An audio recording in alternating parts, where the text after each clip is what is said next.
29 तारखेच्या दिवशी आम्ही प्रांत साहेबांना भेट घेतली आणि सरपंच संघटनेच्या माध्यमातून आणि बोराडी सरपंच या नात्याने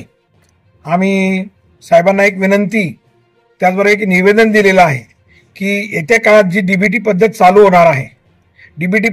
होणार आहे तर त्याच्यासाठी आधार लिंकिंग करणे ही प्रोसेस शासनाने लावलेली आहे। कारण काय की आपल्या तालुक्यामध्ये असेल किंवा इतर राज्यांमध्ये आपल्या महाराष्ट्रामध्ये असेल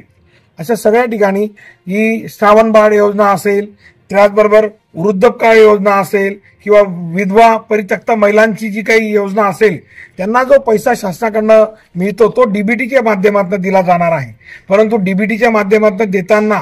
आपल्याला त्याचा विचार जर केला तर शासनाने आता या 15 तारखेपर्यंत त्याची मुदत दिलेली होती, 25 तारखेपर्यंत मुदत दिलेली होती आणि ती मुदत आम्हाला वाढवून मिळावी जेणेकरून गोरगरीब जनतेला या गोष्टीचा डीबीटीचा फायदा तर मिळालाच पाहिजे, परंतु त्यांचं केवायसी असेल किंवा आधार अपडेट असेल हे पूर्ण करण्याची संधी त्यांना मिळावी। नाहीतर जर तो घाईघाईमध्ये घेतलेला निर्णय हा त्या लोकांना वंचित ठेवू शकतो। म्हणून त्या उद्देशाने आम्ही आज प्रांत साहेबांना, तहसीलदार साहेबांना एक निवेदनाच्या माध्यमातून विनंती केलेली आहे। त्यांनी शासनापर्यंत तो आमचा निवेदनाचा कागद पोहोचवावा आणि निवेदनाच्या माध्यमातून हेच सांगण्यात आलेलं आहे की डीबीटी पद्धत चालू करण्यासाठी जे शासनाने निर्बंध लावलेले आहेत ते लवकरात लवकर